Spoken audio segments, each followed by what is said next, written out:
Orang Wahabi ini kalau berbicara pinter, kok pinter, tapi pinternya kali. Assalamualaikum warahmatullahi wabarakatuh. Teman-teman, kita bertemu kembali di channel Cahaya Hidayah. Nah teman-teman, jadi di video kali ini saya akan membahas yaitu video-video dari Kiai Idrus Ramli, yang dimana Kiai Idrus Ramli ini belum bisa ya teman-teman menerima kekalahan ketika debat di Batam. Nah setelah debat di Batam, Kiai Idrus Ramli ini yaitu ketika di pengajian-pengajiannya itu selalu memburu-burukan yaitu Salafi yang dituduh sebagai Wahabi.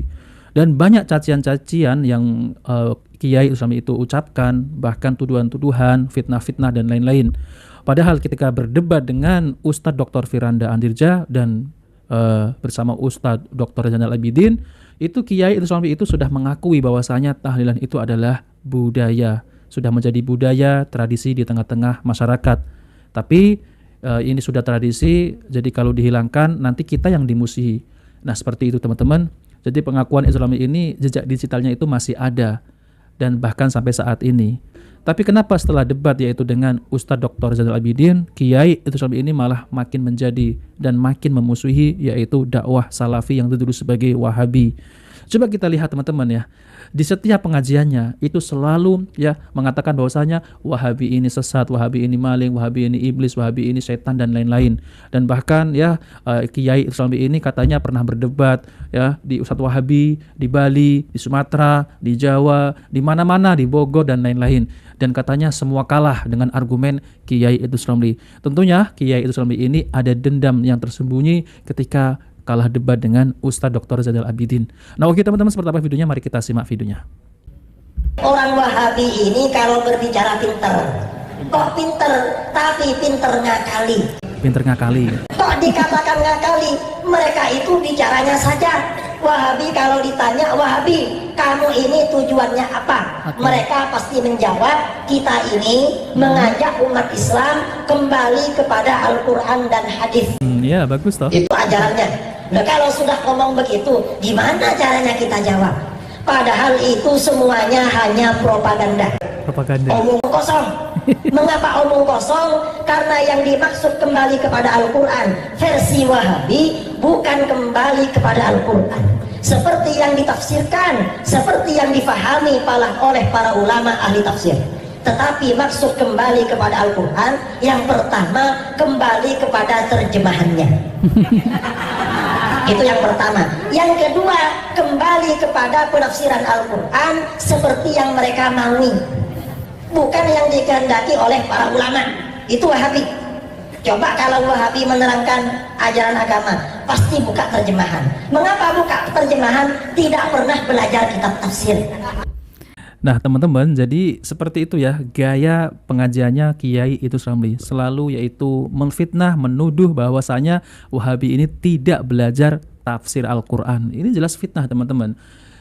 Coba teman-teman ketik ya channel Ustadz Dr. Firanda, ketik Ustadz Dr. Zainal Abidin ya, ketik Ustadz Dr. Halba Salamah, ketik Ustadz Dr. Syafiq Riza Basalamah, ketik Ustadz ya Roja.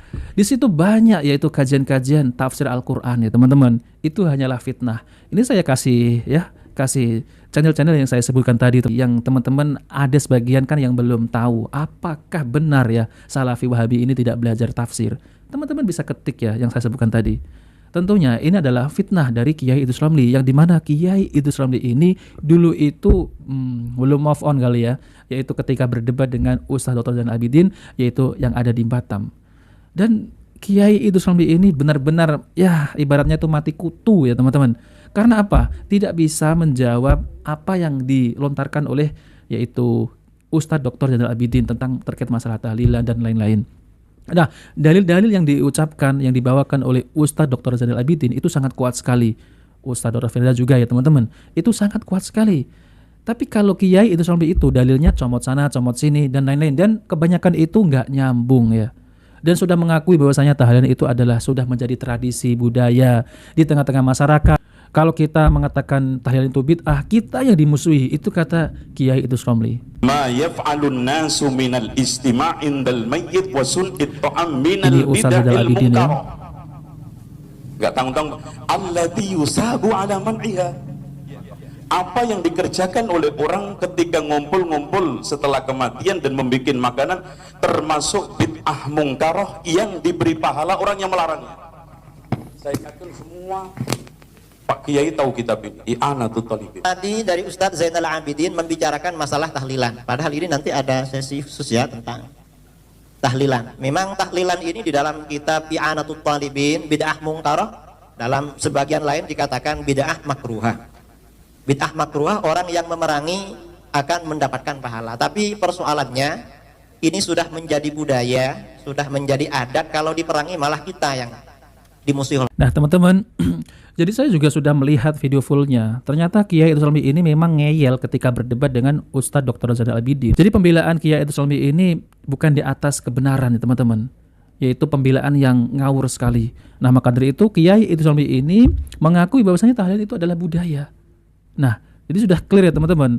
Nah, disitulah Kiai Idrus Salmi ini masih dendam dengan Ustadz Salafi yang ketika berdebat yang waktu ada di Batam itu. Tahun 2009 saya diundang teman-teman Aswaja di Bali berdebat dengan Wahabi tentang tahlil. Lalu kata Wahabi ini, orang tahlilan di Indonesia ini haram. Saya tanya, mengapa haram? Dilarang di dalam Al-Quran. Saya bilang, saya ini mengaji tafsir di daerah, di pesantren saya, di pesantren kiai saya, hatam bolak-balik, belum pernah ada tafsir yang mengharamkan, apalagi ayat Al-Qurannya. Ternyata kata pimpinan Wahabi ini, loh ada itu. Di mana? Surah Tabarak ayat 2. Alladzi khalaqal mauta wal hayata liyabluwakum ayyukum ahsanu amala. Allah yang menciptakan hidup dan mati, menciptakan mati dan hidup untuk menguji kamu siapa di antara kamu yang paling bagus amalnya. Nah, spirit dari ayat ini kita dituntut untuk memperbaiki amal, bukan memperbanyak. Orang yang tahlil maunya banyak-banyak zikir tetapi tidak bagus. Lalu saya bilang, kamu tidak ngerti maksud ayat itu.